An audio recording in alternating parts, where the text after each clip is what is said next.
Sonra trapeziyada orta xətt var. Orta xətt nədir? Oturacaqlara paraleldir və onun cəminin yarısına bərabərdir. Hər oturacağa paralel olan xətt orta xətt deyil. Orta xətt mütləq tərəfi yarı bölməlidir. Mütləq. Yan tərəfləri yarı bölməlidir. A, B qoysaq, burada bir X qoysaq. Deməli, burada M, N qoyuram.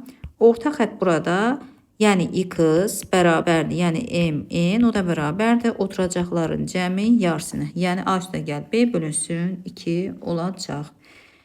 Sonra belə bir misala baxa bilərik trapeziyaya aid. Tutaq, gəlin biz buna ilk öncə trapeziyamızı çəkək. Bizə dedi yan tərəfləri 5 və 7 santimetrdir. Təbii ki, bu kiçik yan tərəf 5 olacaq, böyük yan tərəf 7. 5, 7, bura bir A, bura bir B qoyuram və buradan bir orta xətt çəkirəm, bir Y yazıram.